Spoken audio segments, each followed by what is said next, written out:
Y'all, it's the Daily Go Get 'Emism show, and it's starting right now. And you know how we get down. Everything is gonna be all right, and everything is gonna be all right. Yes, it will. Everything is gonna be okay. We do it like this, like every day, and what you say now?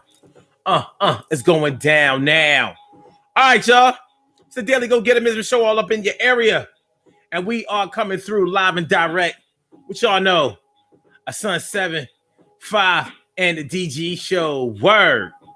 So tonight we got a serious topic going on, even though it's Pretty Petty Tuesday. You know what I'm saying? I think there's something that we want to address.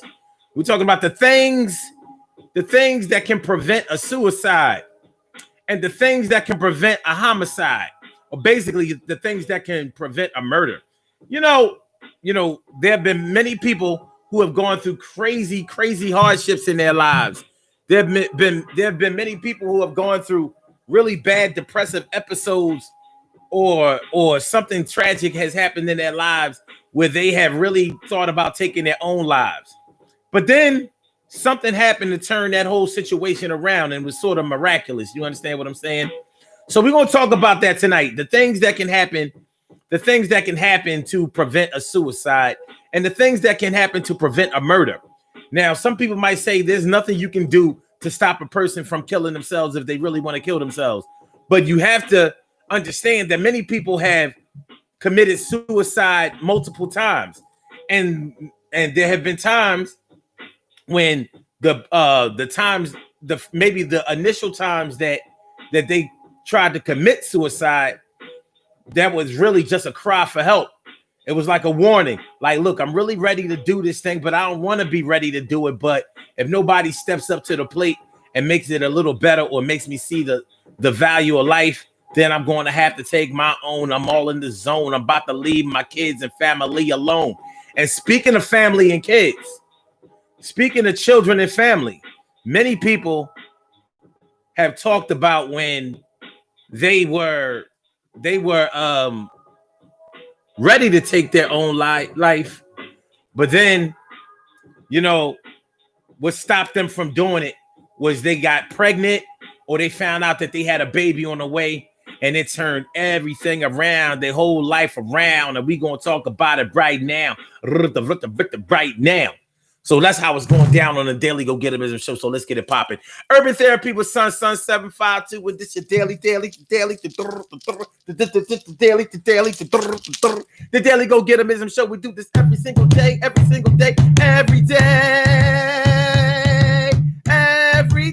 it rains. Every day it rains. And the DG will do the same. I am your host, Sun 752, aka Omar with the. And if you can't say Omar with the, well, then you just say Omar with the R. It's the Daily Go Get 'Emism show, all up in your area. And we are coming through live and direct tonight on this second day of June. Gemini, the twins, is all up in a full and total effect. So that's how it's going down, yo. Hold on. Let me fix this thing. Shout out to all my Instagram people. Hold on. Let me get that thing in order. Okay, there we go. Just want to make sure people got the right angles. It's all good. What's going on? My girl T. Carrie Wright is all up in the place. It's so good to see your hair. It's always great to see your face. And Emily Dunlap is in the house. Bow! She about to turn it out. And Charlene Curry. Charlene Curry. What's going on, Charlene? How you feeling, Charlene? Good to see me some y'all. Make sure I'm seeing everybody. As Cook, it's always a good look. Thank you for coming through. I couldn't ever get it mistook. You mistook. All right. So we talking about the things that can happen to prevent a suicide. Suicide is a very, very, very sensitive topic, and I understand that. Suicide is a very, very sensitive topic, and I understand that. So I want anybody to think that I'm playing around with this topic tonight, because it's real. If you're anything like me, you have lost people to suicide. You've known people who were severely depressed. You may know somebody right now that you kind of have to check up on every now and then to make sure that they're okay. because they may have attempted before, or you may think that they are on the brink, the verge of attempting, and you don't want to see that. You don't want to think about having life without them. Carol Chamber, let me favorita. It's all up in the house. How you feeling? Mine's good to see me some you. I'm always glad to see you, and always glad you came through too. Oh yeah. Oh yeah. So yeah. So if you're anything like me, like I said, you've had these experiences and you don't really want to experience them anymore. You know what I mean? I don't want to lose another person to taking their own life. I don't want to lose another person, period. You know what I'm saying? Like if it was up to me, all of my people, all of my loved ones, all of the people that I cherish and hold dear to my heart would live forever. But we know that it can't be that way. But damn, I know you can't live forever as far as time is concerned, or circumstances that can take your life. But damn, you can at least go a lifetime without taking your own life. There have been people who have been in severe pain, so they may have become suicidal because they were so, maybe they had a terminal illness and it was making their lives so unbearable that they said, look, I can't help it. I got to get up out of this thing. What's going on, Francina Bazemore? Francina Bazemore, thanks for coming through. I appreciate you coming through. I hope you enjoyed the show and bring your people too. And my brother Ansel Jones is all up in the house. What's going on, my brother Ansel Jones? Make sure y'all hit that like button, y'all. Don't forget to hit the like button. And the like button is in full and total effect. Make sure y'all become familiar with that thing. And also share the show. And if you haven't subscribed to the channel yet, make sure that you subscribe to the channel. For all my people checking in on the Instagram side, we also are broadcasting on YouTube, youtube.com/Sun752. So we're talking about the things that can happen, or the things that you can do to prevent a suicide. Now, we're not really going to say the things that you can do, because this is not an advice show. What we're going to talk about are some of the things that have happened to people that have taken them from a state of feeling like, I'm going to take my life, I'm going to end this today, I'm going to do it, to I was really going to do it, I was on my way to do it, but this happened, that happened, or whatever, and it gave me a whole new lease on life. It gave me a whole different perspective, and it changed around what I want to do, how I see things, and I had to put my depression off. I had to put my suicidal fantasies off for another time. You never really know when somebody is suicidal. You never really know, because there's a such thing as having suicidal fantasies. And some people really want to take their own lives, but they don't really have the balls to do it. The late great Marvin Gaye said after his dad shot him, if for those of you who don't remember the story, on Easter of 1983, Marvin Gaye Sr., Marvin Gaye's dad shot him to death. And while he was in the arms of his brother, Marvin Gaye said to his brother, I'm glad he did to me what I was too afraid to do. Because Marvin Gaye, the singer, was very, very depressed. He was steeped in drug addiction, but he really, basically what he was saying was, I wanted to kill myself, but I was too afraid to do it. So I aggravated and agitated my dad to do it to me. Now, many of y'all may say, listen, there ain't nothing I could do to make my parents kill me. Of course, they may have used to threaten you all the time to kill you. Like, I'm going to tear your heart out the frame. My dad used to say to me, I will knock your head clean off. You can't take somebody's head off of their shoulders and it be clean. It's a lot of blood involved in that. But anyway, so I'm saying all that to say that, many people commit suicide by trying to get somebody else to kill them. It's sort of like a martyr situation. Or they will try to set themselves up to die in an accident. So they may engage in a whole lot of really, really dangerous activities, like riding motorcycles really, really fast and hot dogging it, to the point where they can die by by making it look like an accident, driving fast. There have been people who have died in car accidents, and then when the police surveyed the scene of the death, they noticed that the person who died in the car crash never put the brakes on. So let's say they drove off a cliff, or jumped the guardrail in a car, and they were traveling at a high rate of speed. They may assess that it was a suicide, because they see, like, if you were trying to save your life, you would put on the brakes, and they would see the tire marks from you putting on the brakes. But they may see that, no, this person didn't even try to save their own lives. They didn't try to prevent their lives.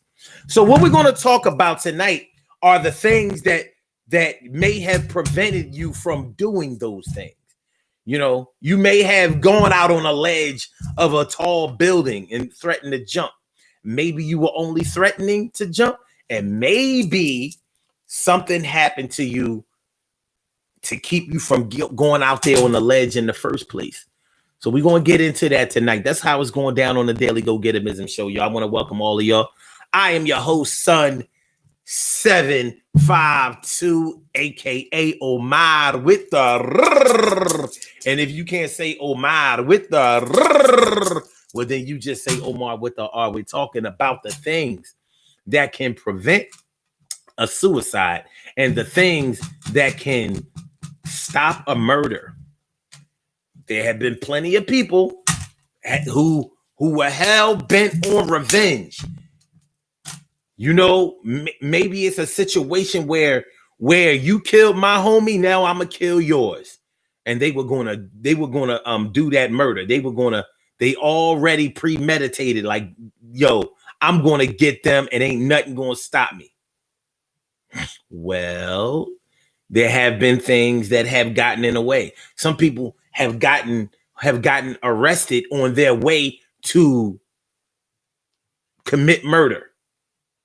And while they were sitting, it was like they may have found out that the person that they were going to murder wasn't even the person that did what they thought did what they were going to murder them for, things like that.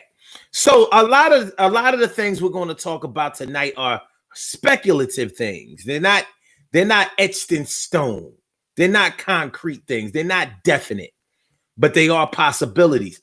One of the things that people have told to me, people that I know who have been depressed, people that I know who have really, really thought about committing suicide was, many women have told me. Now, I don't know. Let me not say many, but enough women have told me that their baby, getting pregnant and having a baby, saved their lives. They was like, listen, I was having a lot of problems in my relationships. I was in a bad place. I wasn't taking care of myself. I didn't care about nothing. I just felt sad every day. It was affecting my health. I wasn't doing well. And then I found out I was pregnant. And I was like, damn. First, it was like I was going to get rid of the baby and myself. But then I thought, like, no, I'm not going to be selfish like that. I'm not going to be selfish. I'm going to give another life a chance to live. Maybe after I get them on their feet, then I can go ahead and go through with what I was going to go through with as far as the suicide is concerned later. Because many people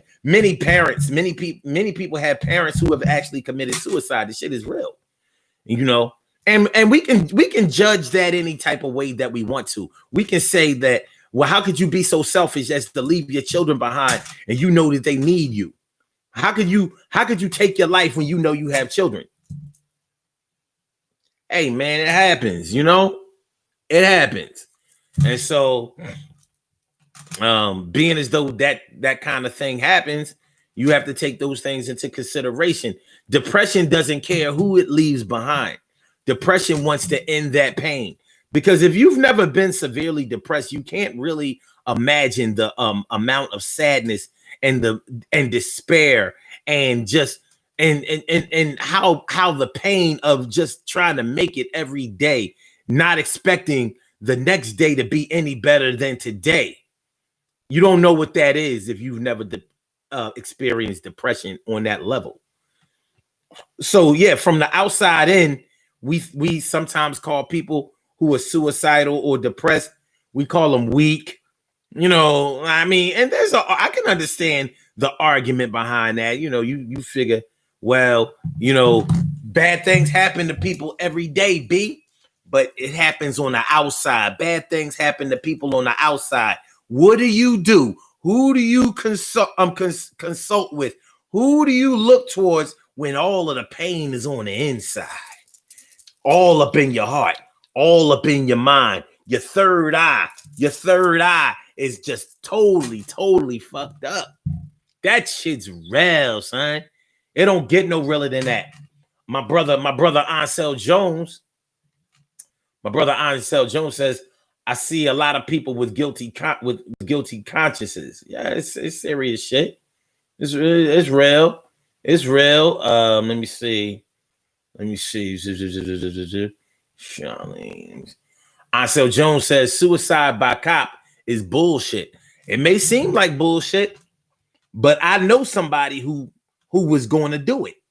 Now, the thing about it is he suffered from depression and he was a little bit schizophrenic. But he told me, he said, oh, listen, I remember when I was contemplating what my last day on earth was going to be. He said he went out with his shotgun. And ironically, his nickname was Shotgun. And he was going out. He was ready to go out in a blaze. So he was going to do a murder.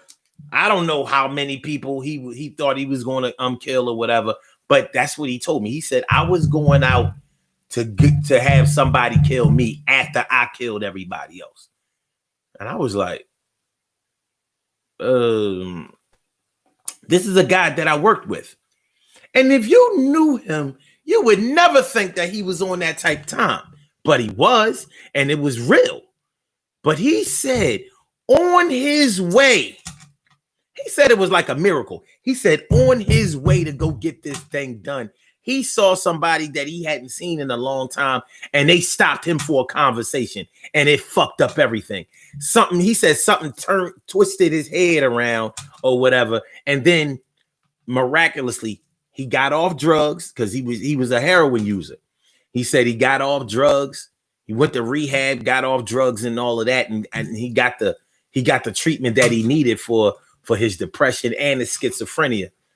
And it turned everything around. He said, but it was over. He said it was over.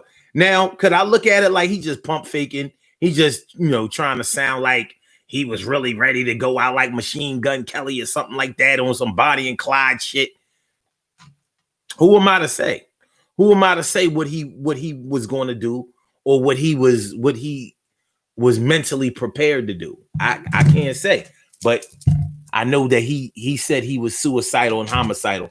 And there were times when he wasn't taking his meds when I knew he was getting back on that tight time. And I had to 302 him. And for those of you who don't live in the state of Pennsylvania, you may not know what a 302 is. I don't know what they call it in your state, but we call it, it's a committal. It's when you commit somebody to a mental institution so they can, or you commit them to be mentally evaluated. So, basically is when you snap, go crazy, or have a really bad depressive episode, which makes you a danger to the public or danger to yourself. And somebody has to it's basically when somebody call the people on you. When somebody call the people on you, baby, somebody call the people on, son. Yeah, man, we out there with a pistol waiting at the people. He fucking ran, you know what I'm saying? You know, shoot somebody tires, shoot up the crib. Shoot up a crib, yo. It's a baby in the crib. You ain't no regard for life. You out here shooting somebody gonna mess around and shoot you back. So that's what we on tonight, y'all. All right, what we got? Francina. Okay, wait. S. Cook says you never know what people are going through. No doubt. True story. Word life. You know what I mean? Francina Bazemore says, been down this road with someone who lost a child. One of the hardest things to help them through. Yeah. You know what? I wasn't even thinking about it like that. Christina, like Francina. I mean, my bad. Francina, like, yeah. Sometimes when women and sometimes men, when they have really been looking forward to starting a family or having a child, whatever, and it doesn't work out, you know, whether it's because of a miscarriage or stillbirth. Or SIDS, sudden infant, you know, death syndrome. Yeah, sudden infant death syndrome. And you know, everybody doesn't take that the same way. I mean, you know what? You know, I feel bad about this now, but I remember a few years ago. What I guess it was more than a few years ago now. This was a minute ago. I remember this girl told me, like, yeah, you know, I lost my son.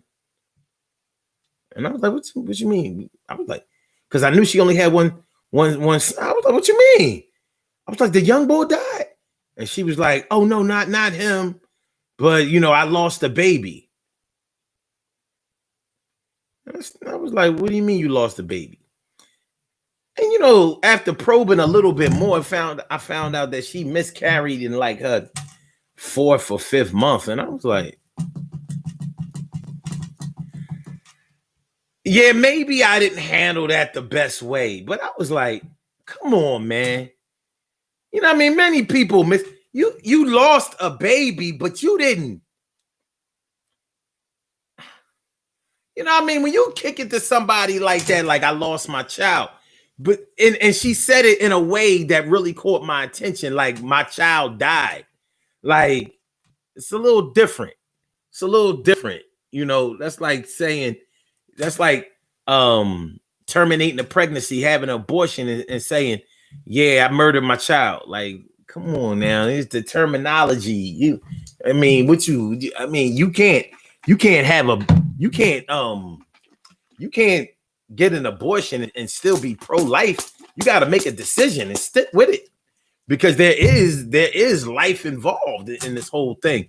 But it depends on your perspective of how of the time that you believe life begins and what you can deal with. You know what I mean? As Cook says, okay, a lot of people suffer from depression, but put on a good front. It's not easy to hide depression. It's actually one of the hardest things that you could ever do. You know, because it comes through. It comes through in the things that you say. People who know you are going to figure out that you're depressed. You know, sometimes people pull the trigger a little too early. Like, you know, last week when somebody called Facebook on me, the suicide prevention hotline. I was like, yo, chill. I'm happy. I ain't never considered suicide. And I mean, never. Fuck that. Look, I can deal with whatever is on this side. I don't know what's on the other side. I don't know where this road is gonna lead to.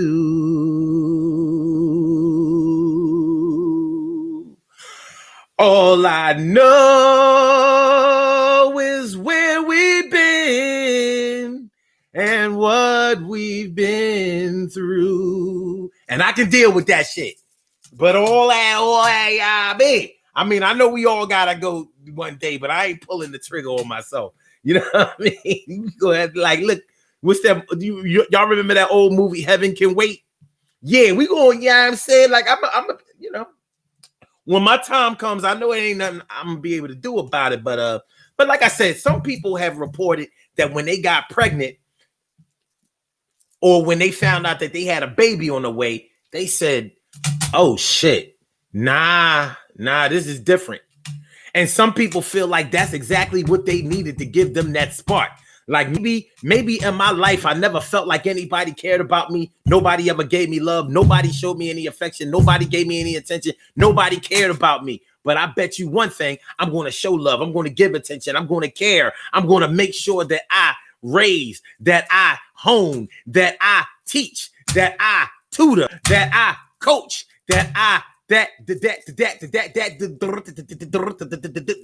I represent and raise my children, or should I say, what's the word I'm looking for? Rear, that I rear my children in a way that maybe I was deficient in, but I'm gonna make sure that they get theirs. You feel what I'm talking about? Daily Go Get 'Emism Show, baby. 319-527-6199. Let me put it in the comments over here. You know what I mean? On the YouTube side. Call in number. You know, if the spirit moves you and you like, listen, son, you talking that real shit, son. You know what I mean? You talking that real. I remember this happened to me all the way back in 1980. I'll take it to my high school graduation year. It happened to me all the way back in 1988. I was ready to go out. And then Public Enemy dropped that album. And I was like, yeah, this is different. You know what I mean? Night of the Living Bassheads came out. And I was like, bass, bang, bang, bang, bang, bang, bang, bang, bang. Like I can't leave now. Stessa Sonic just dropped Sally. I know Sally from the Valley. If she don't squawk or eat pork with a spoon or fork, they say that don't like the way that Sally. All right, man. I mean, don't start hating. Allie in the kitchen is in the house. Allison Richardson of Pennsylvania for 2.5 years. What part of the game is that? You know, Allie from, you know Allie, Allison Richardson, from the West Coast. You know what I mean? Moved to the East Coast. And now she'll never make it back home. She on some Dorothy shit, but she ain't never gonna get back to Oz. Well, I hope you make a comfy life out here in these mountains over here in Pennsylvania. But yeah, like depression, being suicidal is such a crazy thing. So, like I said, some people have gotten pregnant or found out that they had a baby on the way, and they decided to end their life-taking campaign, their self life-taking campaign. Let me see. Hold on. All right, let me see. All right, wait. Francina says, I'm not qualified to guide or help someone. I didn't know what to say or do. They got professional help to deal with their depression and grief. You know, even though you may not be a clinical psychologist or trained in that area, sometimes just being a friend to somebody or offering whatever solutions that you can offer. Sometimes those are the things that people need. Sometimes people need to know that somebody cares. Depression will tell you things like, I'm in this hellish state and nobody gives a fuck. And if I die today, nobody gonna miss me. When I don't come in from work, nobody cares. When I don't come around my family, nobody calls. My friends don't care. They don't check up on me. They don't come around me. They don't do nothing for me. Nobody cares whether I live or die. So I am going to take this pie in the sky, and I am going to take the 9 out the dresser, and I'm going to take myself from greater to much lesser and make sure I get put up in the box. I wrote a little letter so y'all would not knock on my door, think that I'm going to answer it for you because I'm out. I shot myself. Anyway,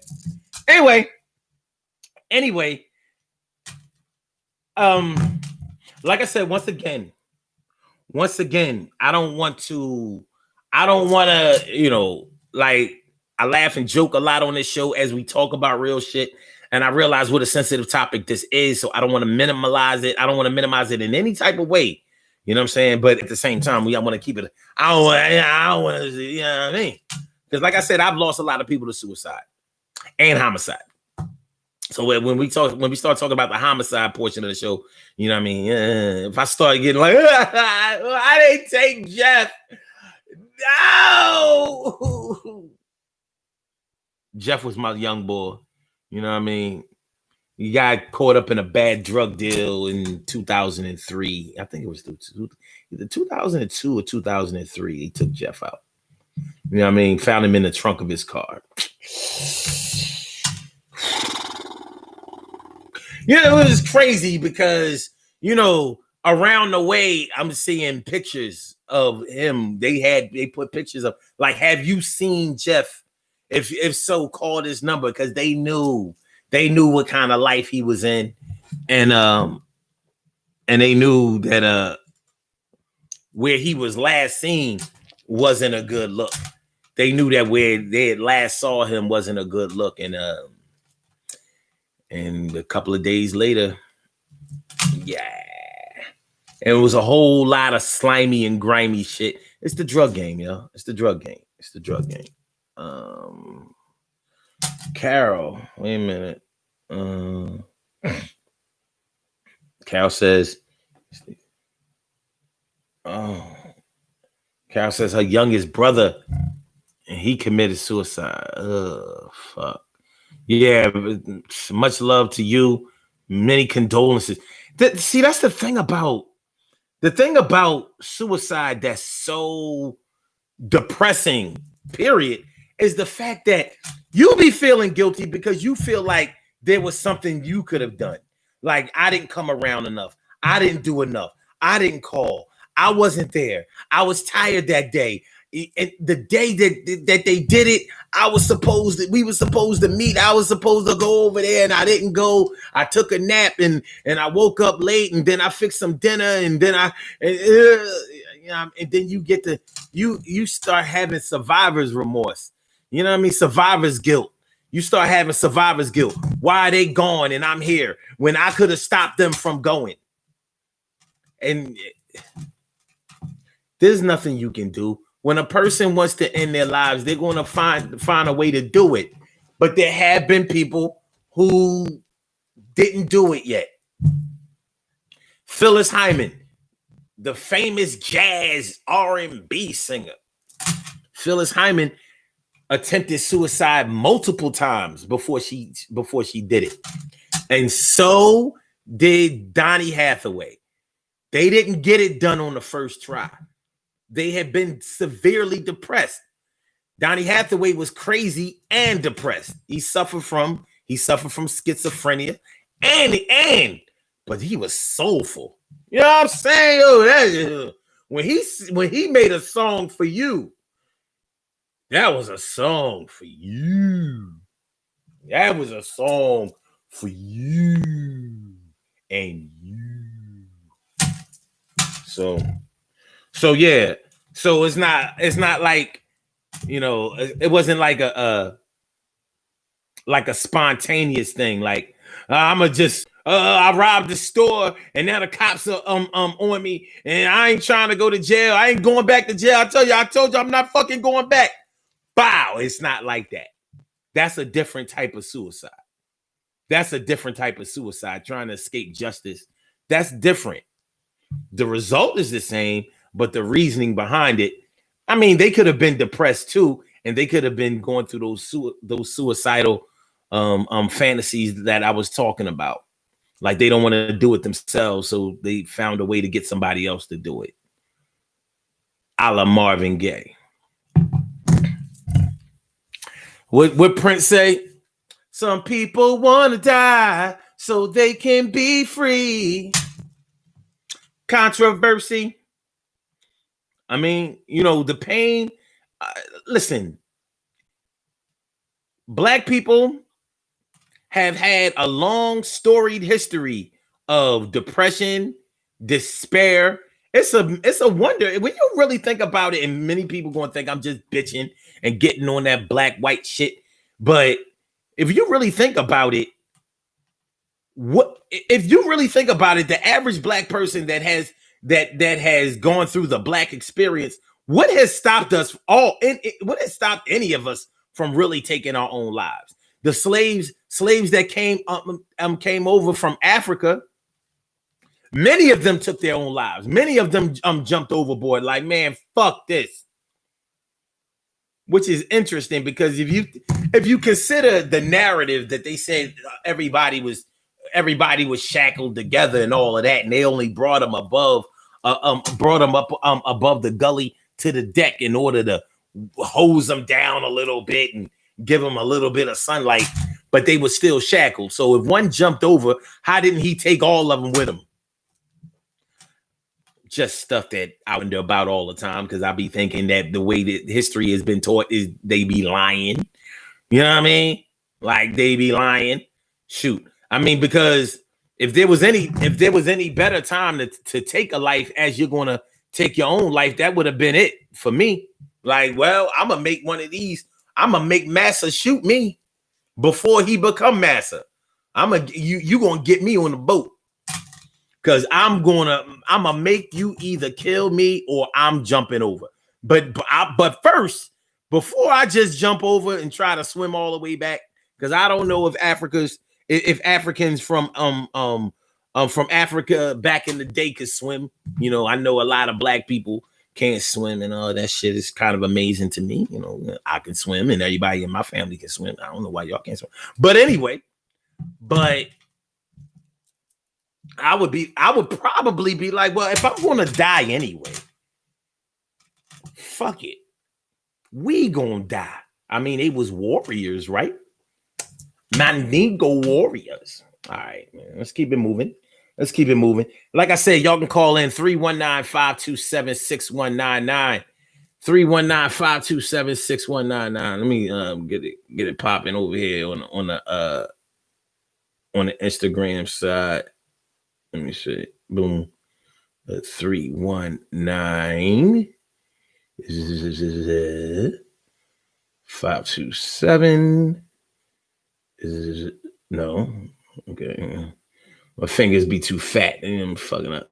6199. Boom. Okay. So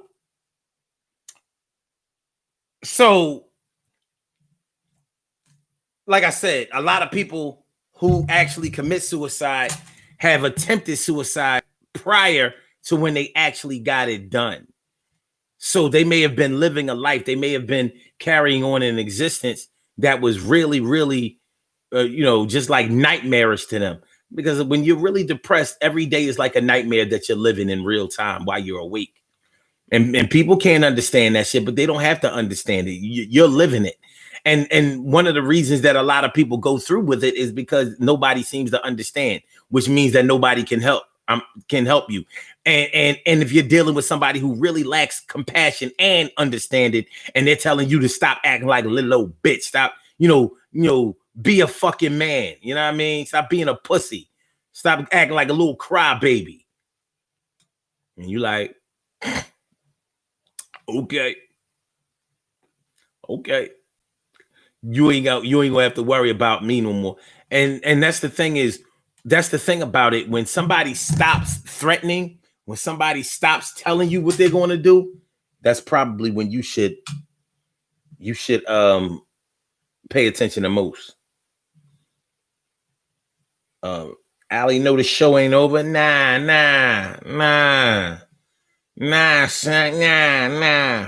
Okay. Francina says, okay, wait. Let me go down a little bit more.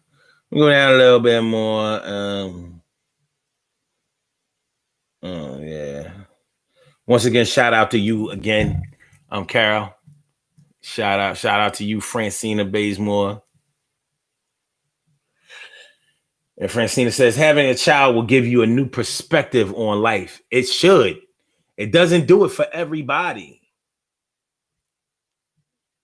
You would hope that it would, but it doesn't do it for everybody. There's sometimes You just can't save a person's life. Annette Davis, the number one. Annette Davis, the number one. What's going on? And she says, I can relate to feeling that way. Feeling like people who I care about don't give a fuck about me. Yeah, I mean, and you know, Annette, you sometimes you have to wonder if that's just you feeling that way, or are people reinforcing that feeling within you and making you feel that way. This shit is real. It's serious. It's a dire situation. You know, to feel like you're drowning and nobody even cares about saving you. And when I say drowning, you're drowning in your own sorrow. You're drowning in your own misery. Misery. What is, excuse me, y'all. What is it about Black life that takes us away from the misery and the misery and the pain of just being here? And of course, we don't all have the same experiences. You know, some of us have done it this way and some of us have done it that way. I do my thing from New York to Piscataway. Okay. All right. I see we have a call on the line. Caller with the last numbers 6547. Welcome to the Daily Go Get a Business Show. Thank you for holding on. Thank you for calling and coming through. What's on your mind this evening? Brother Omar, I've been hanging on this ride for about 30 minutes. Have you really? Yes, I'm on everybody trying to get at you, like answer the phone, alleyway, read the chat, scroll down. Nah. That wasn't y'all. Y'all on a different chat. No, we don't chat. No, it's a different chat. There's a different chat. There's no way I could have known. How you feeling tonight? You be tripping. I'm fine. That's why you didn't know I relocated to Pennsylvania 2.5 years ago. Cause you ain't say nothing. Cause you ain't say nothing. That's why. That's why I ain't know. Cause you ain't say nothing. No, cause you ain't say nothing. Cause you ain't say nothing. I done been to Philadelphia. I done been down to Golden Square. I done been to King of Prussia Mall. Every time I come down that way, I'm telling people, yo, I'm in your city. Don't nobody get back at me. You ain't tell me that. You ain't tell me that years ago, you was talking about going on our hikes and all of that kind of stuff. And I'm thinking you still in California. You was hiding down there in Virginia. You know what I mean? You know, all this sneaking around. You know, this is what leads to depression, suicide, and murder. Oh man. So going to the suicide topic in high school, I personally had one of my friends who they didn't die, but they did attempt suicide by swallowing pills, and then they put you in like the psych ward for like 7 days. They have to do stuff like pump your stomach and stuff like that. Yeah. And actually, my cousin tried to kill herself as well by slashing her wrist, as well as her next door neighbor. But of course, they're still living. But like they didn't. I don't know what the reason or the cause of it was, because sometimes I guess when you're a teen, you might know like your friends or your family like might be going through stuff. Yeah. But they don't. Maybe they can't elaborate, or maybe they can't express. Like I think that it's a lot of people that need like counseling or therapy, or like somebody who can kind of like maybe a good therapist, because I know not all therapists are created equal, just like all doctors aren't, and so on and so forth. But like somebody, or like peer groups, peer counseling that can help people to kind of like, I don't want to say issues, but how sometimes like if you might be feeling a certain way and it's hard to express it, or maybe you feel like you don't have the right words to get it out, so somebody who's kind of like trained to help you maybe sort through your thoughts, or like somebody who can listen without judgment. You know what I'm saying? Or told you to man up, or you know, get over it, or stop being a baby. You know. And I think the other thing was you said about like how you can stop murder. Yeah. Like how you can stop people that you know from getting killed. I mean, like. Well, no, how you may be the one that's feeling murderous. Like maybe you were so angry at somebody, and something could have happened to turn that around for you. You know, like maybe let's say somebody in your family was killed, was murdered. You know, or let's say, God forbid, one of your children or a child that you were close to was sexually molested or assaulted or raped, whatever, you know, and you said, I'm not letting this go, because you may have realized how that could have made them suicidal, you know, later on in life. You know what I mean? The trauma of that. And you said that I'm not willing to let the courts deal with this and let this person squirm out of this situation. So, or maybe they actually beat the case. And you said, nah. Oh, so the courts don't want to do justice? Well, I'm going to do justice. You understand what I mean? And you may have really calculated how you were going to kill this person. And then maybe something happened. And on the day when you were going out, you already loaded up. You had your knife on you, or you already had your pistol loaded, locked, and ready to fire, and you were on your way to that place, and something threw you off from the whole thing. And you know, I'm thinking that when you decide to commit suicide, it's often because of a life-changing experience that lasts a long time. So I'm thinking that to reverse that, it probably takes another life-changing experience to set you on a different path. You understand what I mean? Yeah. So that's what I mean when I say stop a murder. I don't mean, you know, to actually stop a murder, like no, don't shoot. Yeah, I mean like to actually stop yourself from murdering somebody. You know, like I'll do yours if I pull this trigger. You know, so you know, one of those things. Yeah, so. Yeah.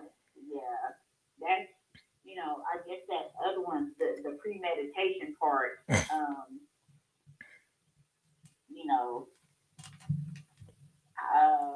you never know how you would react if, you know, you felt like you had to become the Punisher to extract, you know, like exact revenge on, you know, others who have wronged those that are near and dear to your heart. I don't think I could really answer that question, honestly, and I surely wouldn't want to answer it on a public forum either. Yeah, I understand. You know, just in case you have to go through with it, right? Yeah, you know. Let's listen to all my go-getters. Please do not incriminate yourself here. You know what I'm saying? We don't do that. We mean what we say, and we do what we mean. But let me ask you this though. Let me ask you this. If you were to guess when it comes to suicide, what do you think? What do you think the circumstances have to be surrounding a person to actually go through it? And what do you think? What do you besides having a child or something like that? What would you guess could be something that could turn a person around from being on the verge of committing suicide to saying, wait a minute, I do have something to live for, and I think I'm going to try this out? What does anything come to your mind immediately? Well, like I can use like my friend, for example, you know, because I know her personally, and she had, you know, had been going through some stuff. Like she had already kind of, you know, went through some things like with like her parents and stuff like that. But you know how some people just seem like they're resilient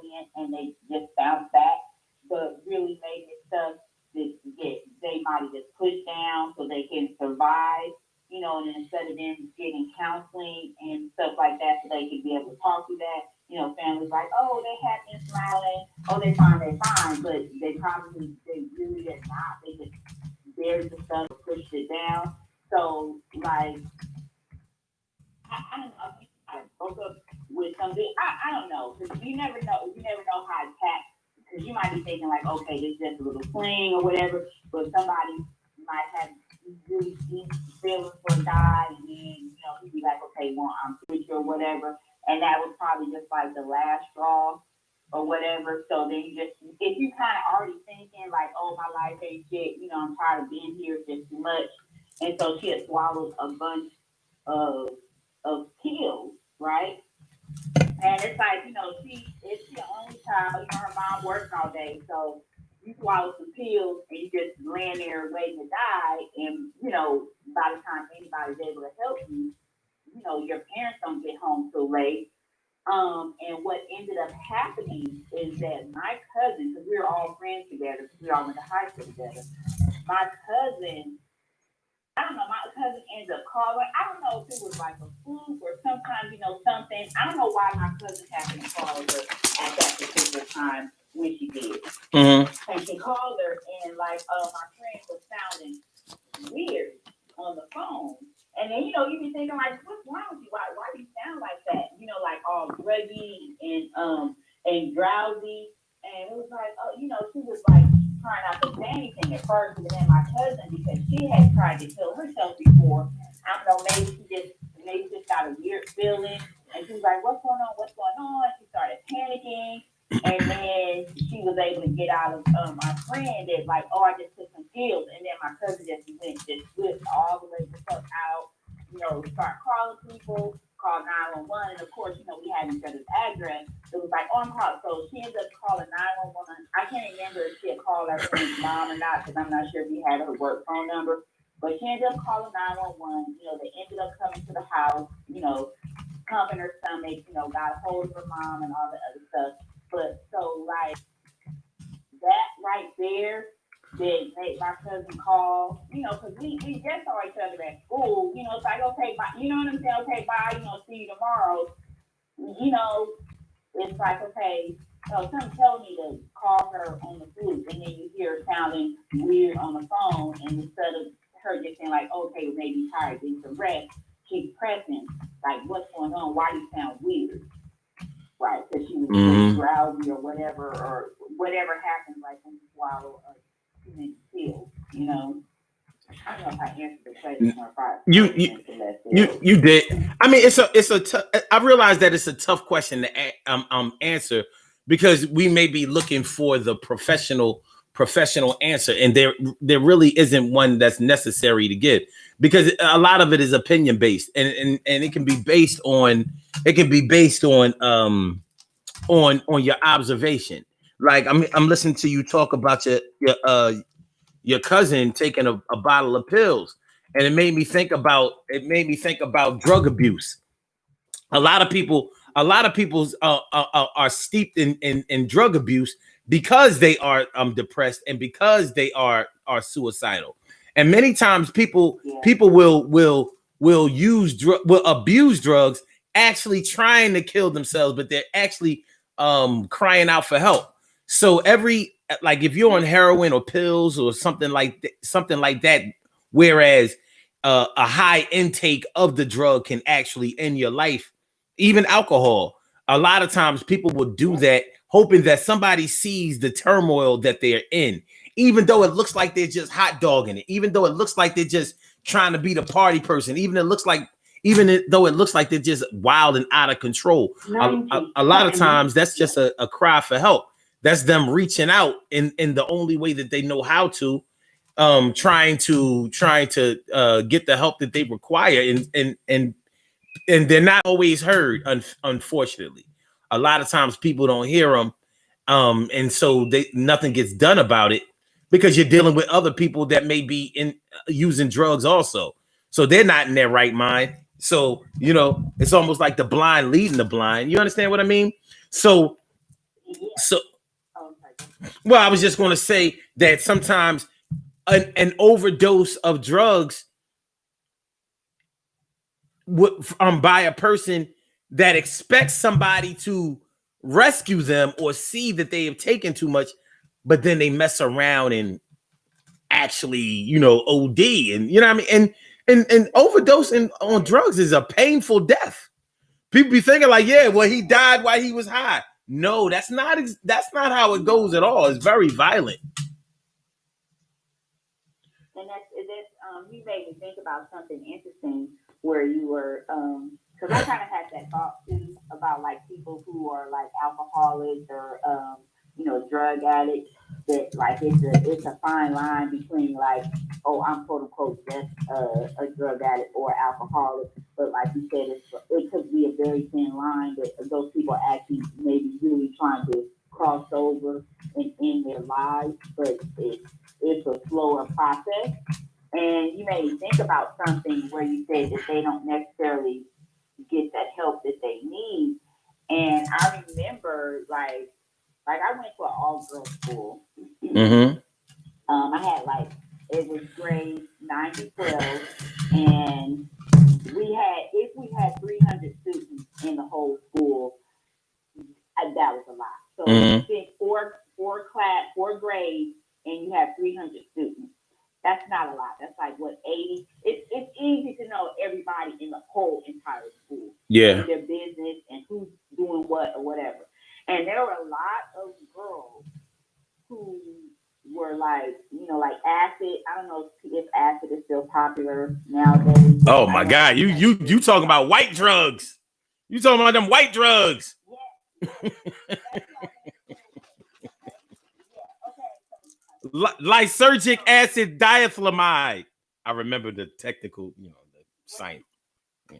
Oh, the technical. Yeah, lysergic acid diethylamide. So,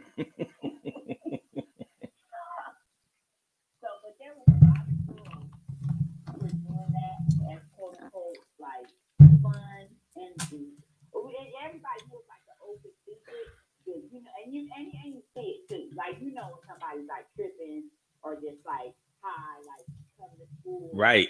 And it's just you know. And so there was acid. There were girls who were like doing cocaine, and this was kind of like right at the beginning of like I guess before crack really took off. So nobody was necessarily crackhead, but they were cokeheads.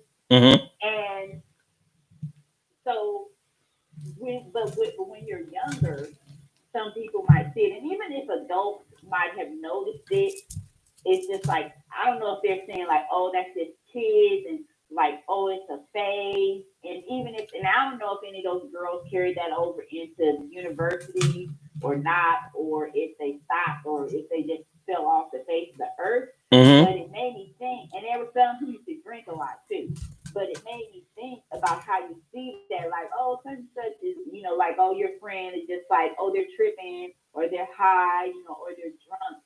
And it's not seen as an issue. Yeah. But it's like, when I think about that now, I never get into that, but you think about that now, that's definitely serious.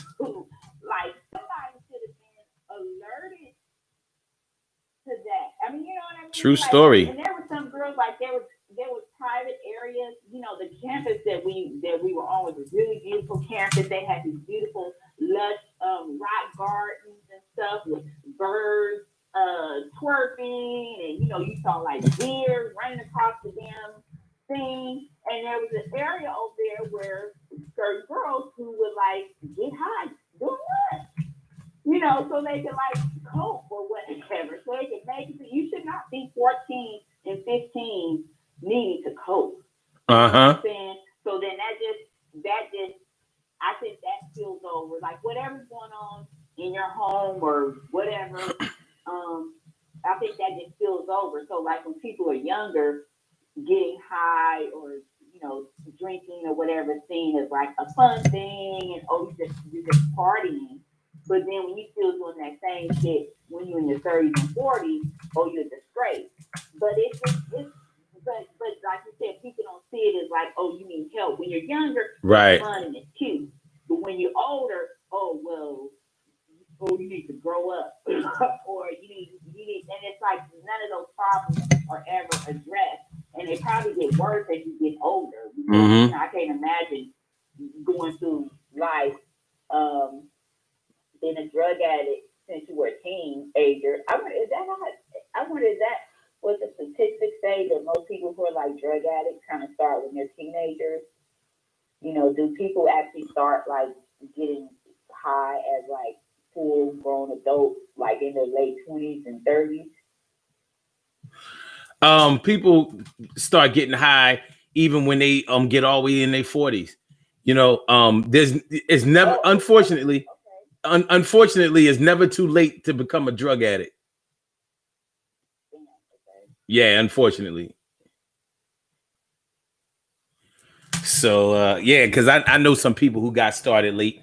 They may have been dabbling in other things. Maybe dabble. Yeah. So that's the thing. So it's not like they have so then I think what I'm saying is true then. I'm not saying that you just full fledged as a teenager, but like maybe you've experienced it. Like maybe you smoked crack when you were 18 and you like that feeling you got, but then you're like, okay, no, I can't be a crackhead. But then when a traumatic life experience happens to you when you're 35, and then that crack or whatever it's calling.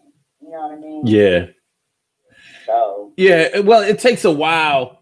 It takes a while to actually become addicted to drugs. People, it seems like it happens very fast, but it's a process just like anything else. That's why it's such a process to get off of it, because you've built up a certain tolerance to it, and then your life spirals out of control. It's the illest thing, and it's sad. It's one of the hardest things to watch, especially when it's somebody who's close to you, somebody that you care about, and you realize that they're going down a road that you can't do anything about until they're ready to get help themselves. And you can still feel guilty and remorseful that you feel like you haven't tried enough, because you remember the kind of person that was, and it's hard for you to respect the type of person that they are right now. So you can beat yourself up about it all day, just like if somebody takes their own life, or if somebody takes somebody else's life. You can always feel like, well, that wouldn't have happened if I was there for them. Many parents have gone through this. Many parents have beat themselves in the head because, they have a son that killed somebody or committed suicide or whatever, or a murder suicide, where maybe they were going through something with a spouse or a girlfriend or something like that, whatever, a lover, and they couldn't handle the breakup or whatever. You know what I'm saying? And they went and killed the girl and then killed themselves. And how those are high profile. Oh my god. But that wrestler, what was his name? I don't know. Shit. This was all the way back like 2005, 2006, 2007. It'll come to me. Canadian dude. But anyway, yeah, he killed himself. He killed his wife, his babies, and himself. Like, he killed everybody. Yeah, everybody out. Like, yo, what are you doing? Yeah, so it's rough. And at the end of the day, they're gone and you're here for a reason. And that reason doesn't seem acceptable, especially when you can't even find the reason that you think you should be able to find. But there's a lesson. There's a lesson in there, and it's not for you to understand right now. You know what I mean? In time, it may reveal itself, but for now, you just have to try to find a way to be able to go on because it's a wrap. It's over, Speaking of over, we got to get on up out of here. But I want you to know that I appreciate you coming through. You're always coming through with the wisdom. You know what I'm saying? And rocking out with me. You see. And I made the mistake, right? Because I have said that a few times. Ain't nobody trying to hear that. You ain't trying. You ain't. You was when you said you were in my state, you meant that you feel the way I feel. I get all of that. You know what I mean? No. When I say I'm in a brink mood, that means I speak very plainly, sir. If I say I'm in your city, that means I'm in your city. I hear you. I hear you. Well, I'm always on your side. I appreciate it. You know what I mean? Pennsylvania loves you. You know what I'm saying? So That's right. love is love on that side. But no, but I really do appreciate you coming through and helping out with the show and doing what you said you was going to do. That's big, major, you know, a grande. That's, you know. Oh, Lord, baby. All right. All right, I'll holler at you later. Thanks for coming through. All right, y'all. All right, peace. All right, so that was my girl, Allison Richardson. Allie in the kitchen coming through. Chris Benoit, that's right. Thanks for putting me on, girl Nikki. Girl Nikki coming through. Yeah, I'm saying this is that 1986 spirit right there.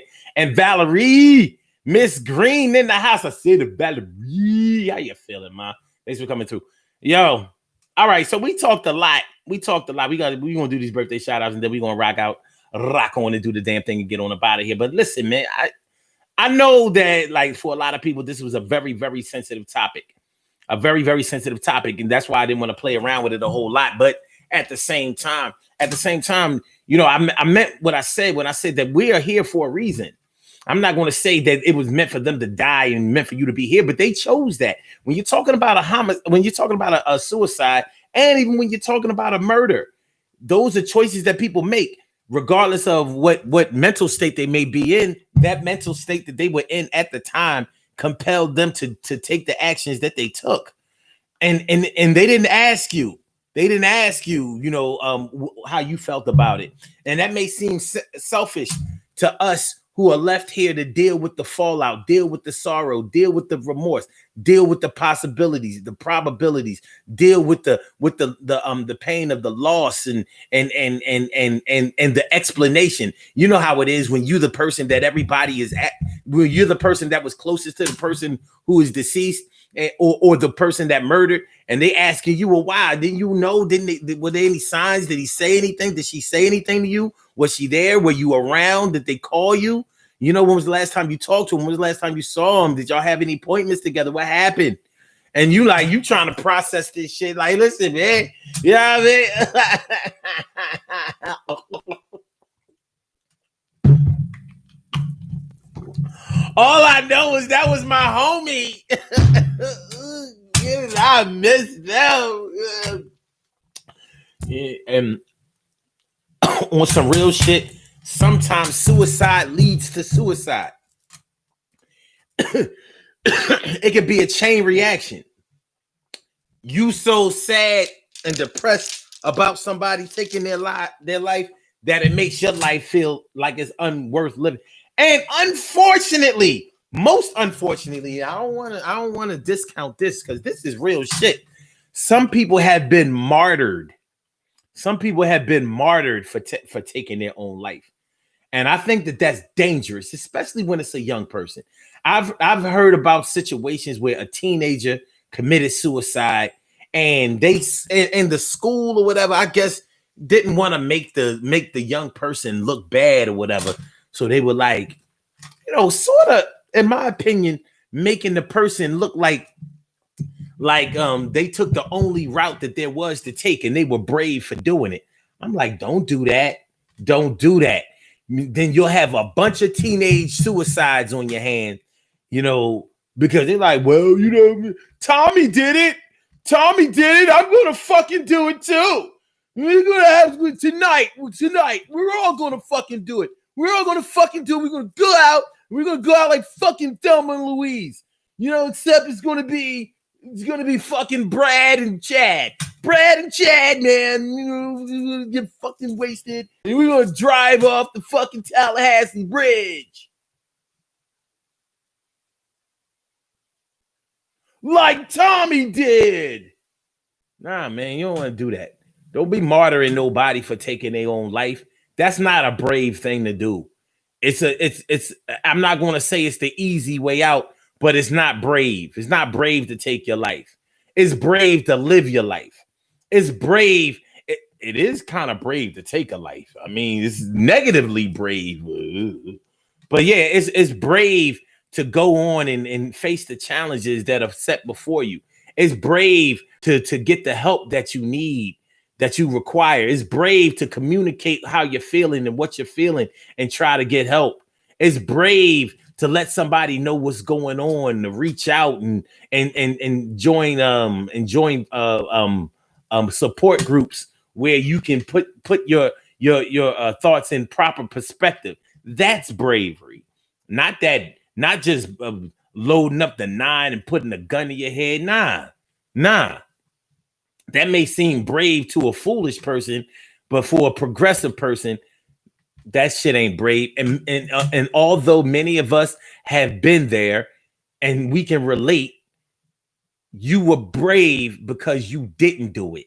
And you are here to say that you thought about doing it before. I'm not going to say that you were weak then and you're strong now. You were strong then. You just didn't realize your strength. But maybe something happened in your life to bring that strength into focus for you, and you manned up, or you woman down, and you did what was necessary, and I'm proud of you, and that's my word. We have some birthday shout outs to do. Some people were born on this glorious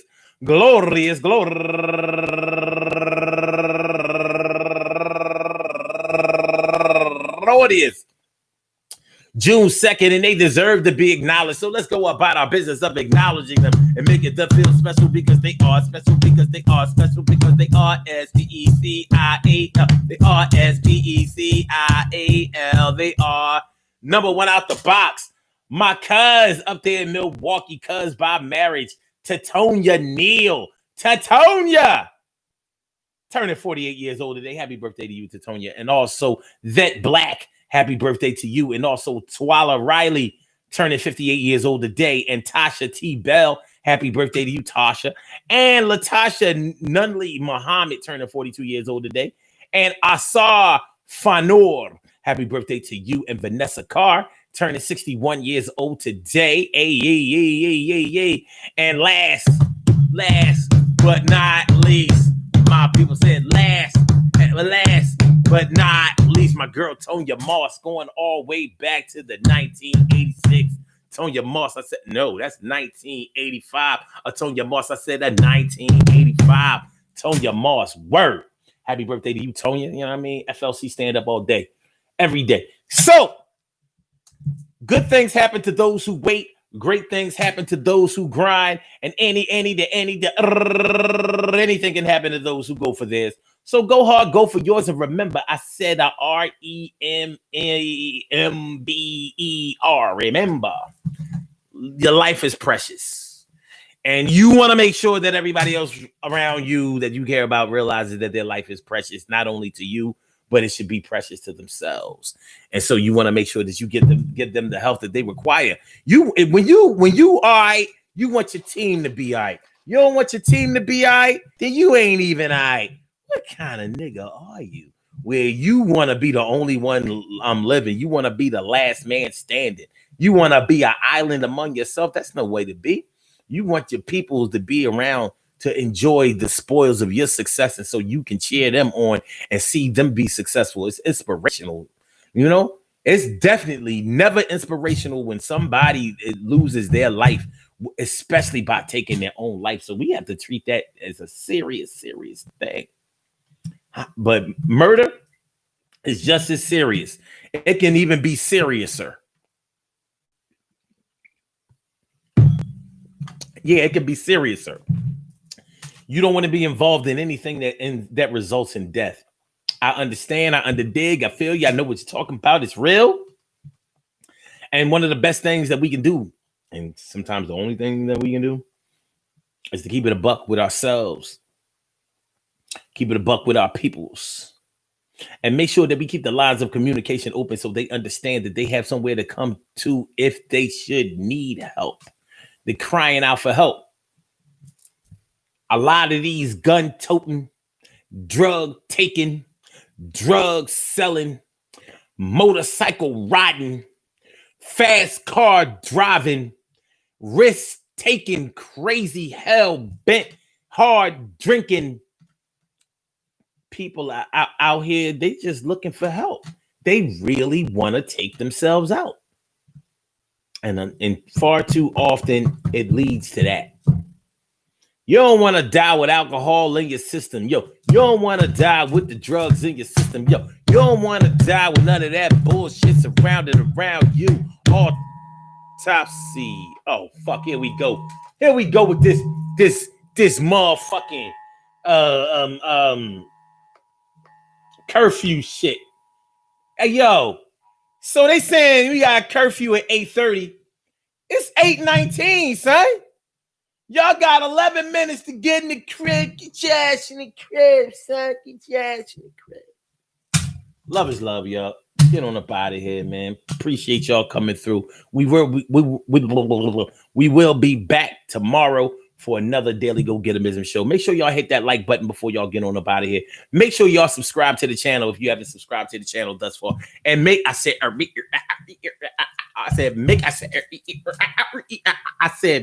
sure that y'all share this show, like the show, subscribe to the channel, support the show, support your people, your brothers and your sisters and your misters and your misses and your aunts and your uncles and your nieces and nephews and mom and dad, the next door neighbors, your friends and co-workers, the ones you getting ends with. Love y'all to death, man. Resuscitate y'all and love y'all right back to life. Thanks for all y'all commenting in the comments, man. Appreciate it. That's my word. So I'm going to get back with y'all. Holler back. Let's get out of here on the Blog Talk side. Peace. And right here on the YouTube side, love is love, baby.